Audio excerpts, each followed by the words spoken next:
The Mystery of BELICENA VILLCA. Second Book. The Letter of BELICENA VILLCA. 20th Day. Since this day, I will examine, Dr. Setonal, the Cathar issue, the most significant of the productions of the Hyperborean wisdom, that opposed to the plans of the wide fraternity in the 13th century. Was in the context of the Catharism, when Saint Dominic founded the order of preachers that would allow to the lords of Tharsis to act covert. It is necessary then, to describe such context to make that the searched objective by Saint Dominic and the lords of Tharsis results clear. After all, it should be noted that to qualify the Catharism of heresy, it is as absurd as to do it with the Buddhism or the Islam, as these, Catharism, was another religion, different to the Catholic. Heresy is, by definition, dogmatic error about the official doctrine of the Church. Is not heretic who profess another religion, but who distort or reinterpret the Catholic dogma, just as Arius, or the own Templar Gelims, who were the most satanic of their age. Of course, that even though then would have been accepted that the Cathars practiced other religion, as the Saxons, that would have not meant any difference in the result. Nothing could save them from the extermination sentence of the Gelims. Heretics were, undoubtedly, the Arians, but would not be the Cathars.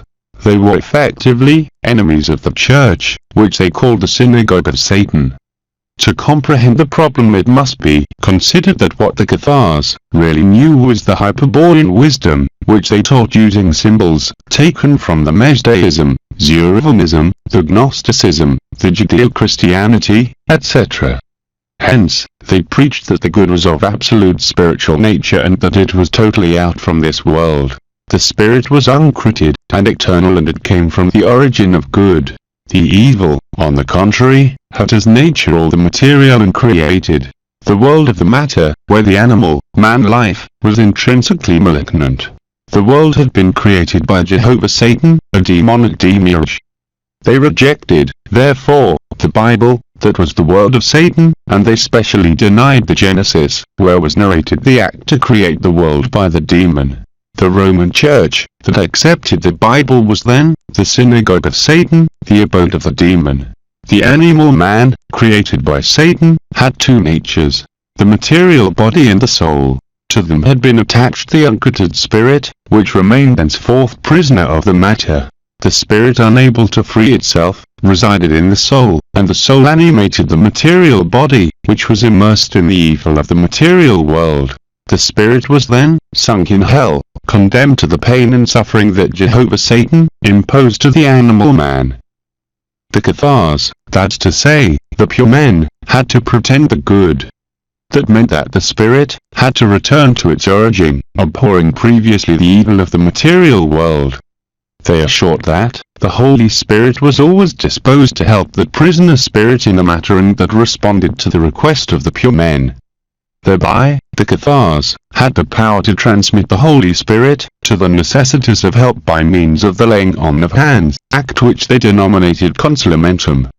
They affirmed, also, the existence of an eternal and uncreated Christus, who they called Lucibel, who used to descend voluntarily to the hell of the created world to liberate the spirit of men.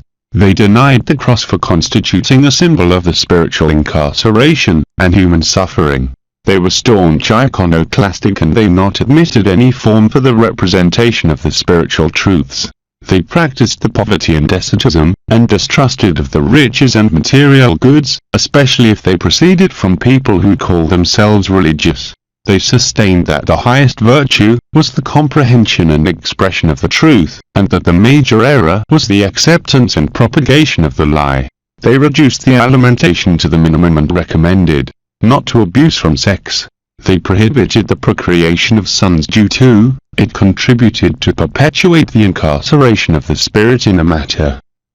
It is evident, Dr. Setonal, that the concepts as the Cathar religion not came from a Catholic heresy, but from the Hyperborean wisdom.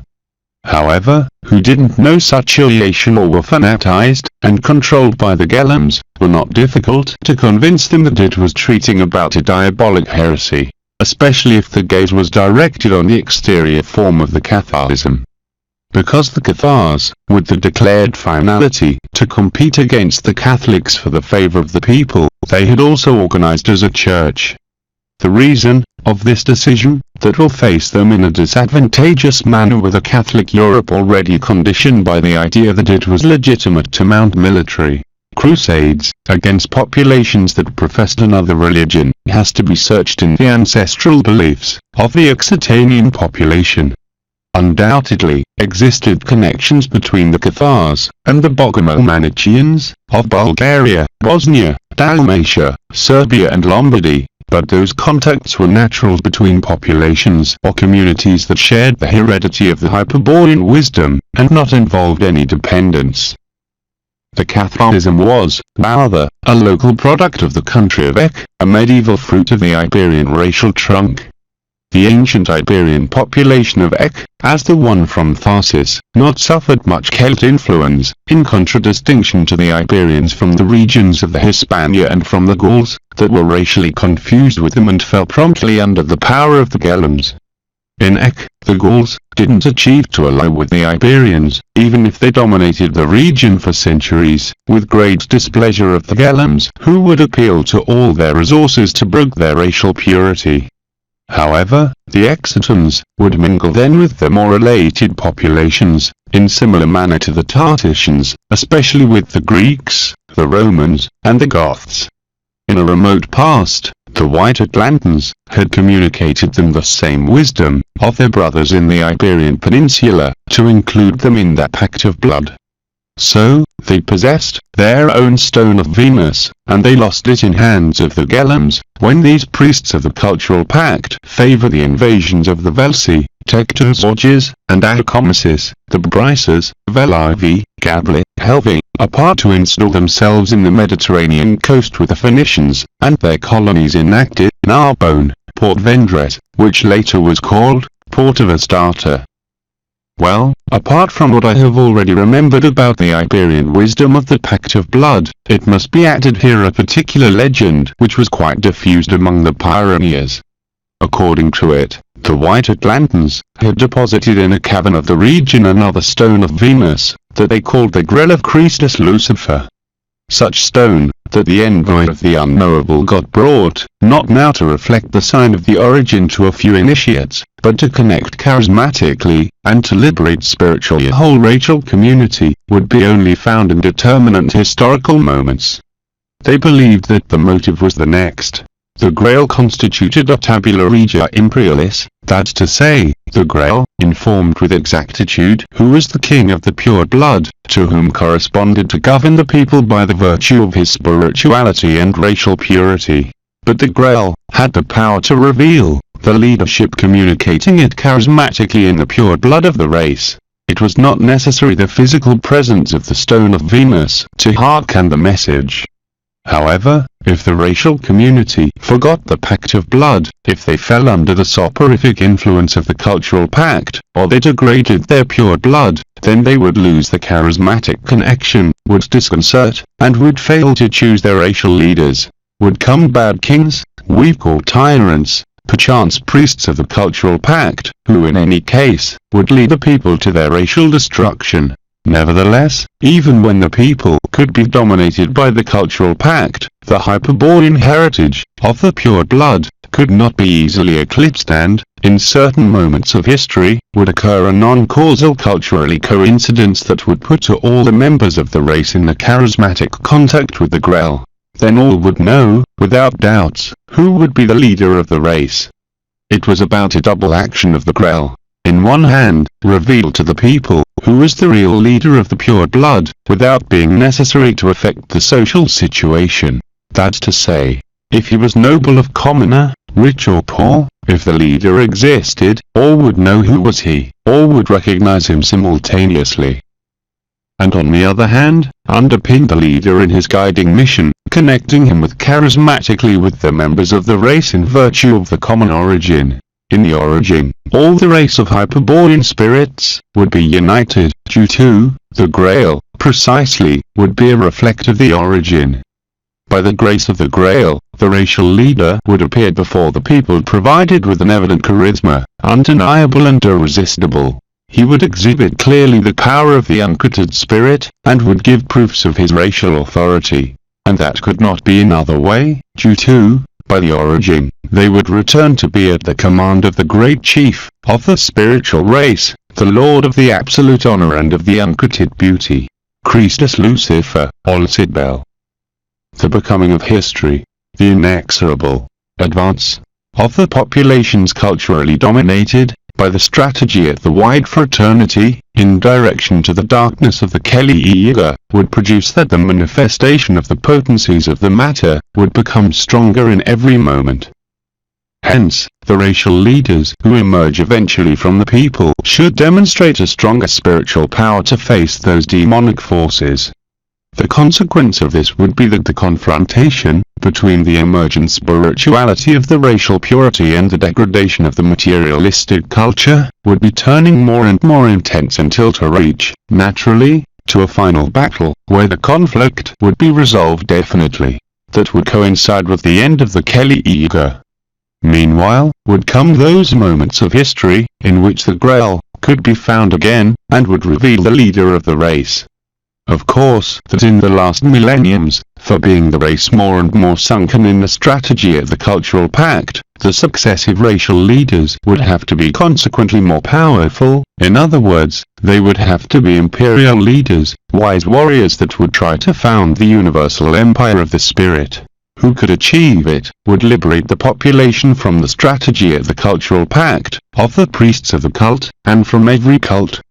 Would build a society based in the aristocracy of the pure blood, in the lords of blood of the earth, as the one which, wisely, would have tried to impulse Frederick II, Obernstorfen. And here we reach to the occult cause of the Cathar expansion, in the 12th century. In the time, existed the widespread conviction amongst the Occitanians, incomprehensible for whom lacked of racial purity or did not know the Hyperborean wisdom that was just to come, or had already came, one of those moments of history, in which would emerge the racial leader, the universal emperor of the spirit and the pure blood. With a common presentiment that sprouted from an inner fiber and united everyone in the security of the regal advent. And that spontaneous unity was the cause of deep social transformations. It seemed as if all the efforts of the people would have suddenly coordinated in a combined spiritual enterprise, in a project which permanent realization was the generation of the brilliant civilization of Ek. The poetry, the music, the dance, the choral singing, the literature, reached their great splendor, while was developing a romance language of exquisite semantic precision, very different to the more barbarian idiom of the Eastern Franks, was the language of Ek, or Languedoc, which gave name to the country of the Languedoc. In the structure of that rising civilization, as one of their fundamental elements, would appear the Catharism, that would not be a Catholic heresy, anymore, as the Gleam Church pretended, nor a religion transplanted from Asia Minor, as others pretend. On the contrary, the Catharism was the formal expression of the relegation that existed a priori in the Occitanian society, was the Grail, that was everyone believed, who relegated the Occitanian society and constituted the fundament of the Cathar religion. But the Grail, when communicating the next advent of the universal emperor, announced also the war, the inevitable struggle that its presence would declare to the potencies of the matter, perhaps the final battle, if the times were ready for it. The historical moment of the apparition of the Grail demanded a special predisposition of the people to face the crisis that would fatally occur. Was the time of the spiritual awakening and the material renouncement, to discern clearly between the whole of the spirit and the naught of the matter. Now you'll understand, Dr. Setonal, why the Cathars were organized as a church, and they dedicated to preach openly the Hyperborean wisdom. They were preparing the people for the historical moment, they were strengthening their will to acquire the state of grace that the times required.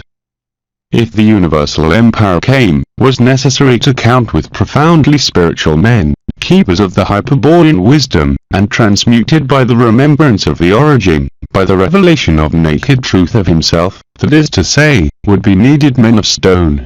For this reason the Cathars, formed and distributed thousands of troubadours, initiated in the cult of the cold fire, of the House of Tharsis. They had the mission to go around the country, and turn on in the noble of the blood, noble or commoner, rich or poor, the flame of the cold fire, the eleve of the goddess Pyrene, who they called just as the lady, or the wisdom. And the nobles of the blood, if they understood the Trobar class, they became enwedded knights, with their sword, of a rune of Matin, that in some opportunities they consecrated to a lady of flesh and bones, a caliber woman, who was able to immortalize them beyond the infinite blackness of his signal of death.